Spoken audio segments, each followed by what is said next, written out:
Halo rekan-rekan PK Instan, kami kelompok 7 kelas 404 program studi Diploma 3 Akuntansi Alih Program tahun 2019 yang beranggotakan Muhammad Zikri Fahmi, Nimade Anindya Pratnyasani, Nindi Alfiani, dan Nur Bandarullah mengajak rekan-rekan untuk belajar bersama tentang akuntansi aset lancar dalam mata kuliah Akuntansi Pemerintah 1.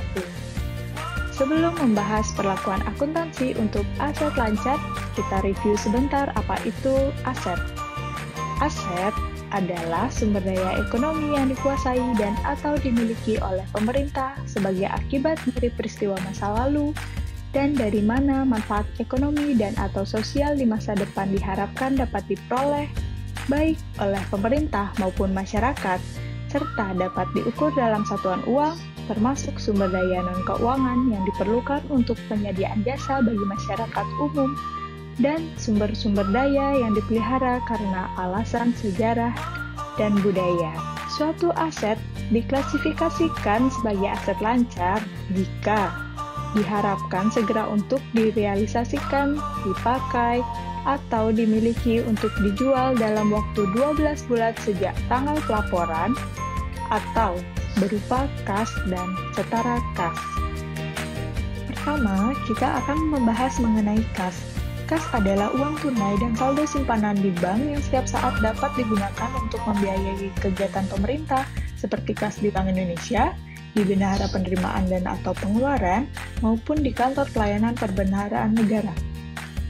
Kas diakui pada saat diterima atau dikeluarkan dari RKUN atau RKUD sebesar nilai nominalnya.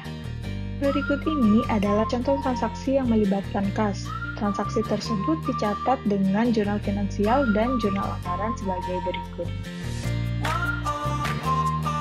Berikutnya, investasi jangka pendek. Investasi jangka pendek adalah investasi yang dapat segera dicairkan dan memiliki jangka waktu di atas 3 bulan sampai dengan 12 bulan, seperti deposito, surat berharga negara, dan sertifikat Bank Indonesia, serta saham yang akan dijual kembali.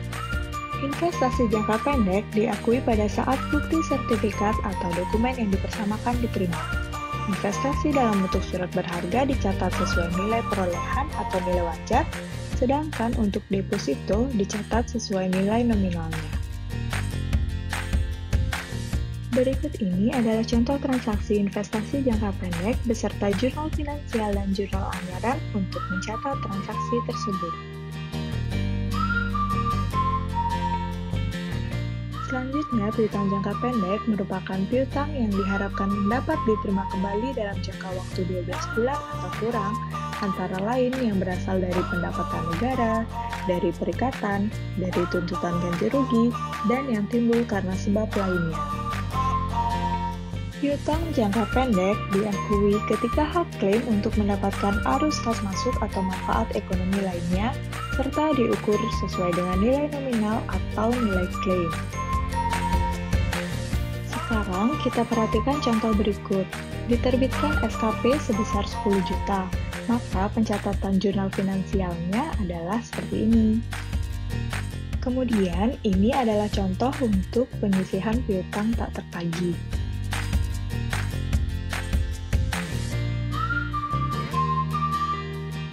Selanjutnya, beban dibayar di muka adalah akun terkait jurnal transaksi beban atau belanja barang dan jasa yang manfaatnya lebih dari 1 tahun. Aset ini diakui saat ada hak klaim dan diukur sesuai nilai nominal atau nilai klaimnya.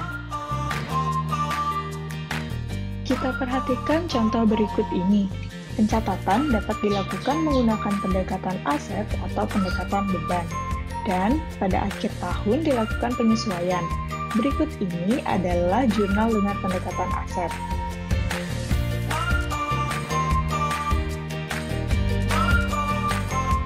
Sedangkan berikut ini adalah jurnal dengan pendekatan beban.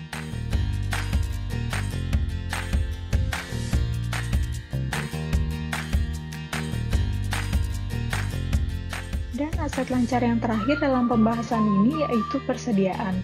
Persediaan adalah aset dalam bentuk barang atau perlengkapan yang dimaksudkan untuk mendukung kegiatan operasional pemerintah dan barang-barang yang dimaksudkan untuk dijual dan atau diserahkan dalam rangka pelayanan kepada masyarakat. Persediaan diakui saat potensi manfaat ekonomi masa depan diperoleh, saat diterima, atau saat hak kepemilikannya berpindah dan dicatat sesuai dengan biaya perolehan, harga pokok produksi, atau nilai wajarnya. Contohnya sebagai berikut. Pencatatan dapat dilakukan menggunakan pendekatan aset atau pendekatan beban, dan pada akhir tahun dilakukan penyesuaian. Berikut ini adalah jurnal dengan pendekatan aset.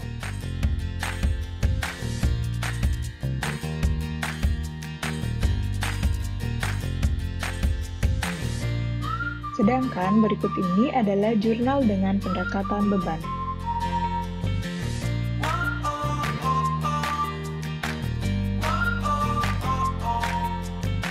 Sekarang kita lihat bagaimana aset lancar disajikan pada neraca.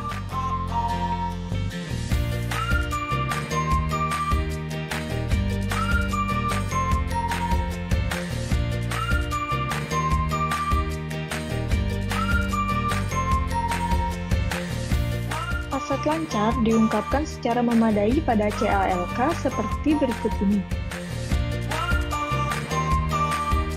Nah, selesai sudah materi mengenai aset lancar. Semoga belajar bersama kali ini dapat bermanfaat bagi rekan-rekan. Terima kasih atas perhatiannya. Sampai jumpa.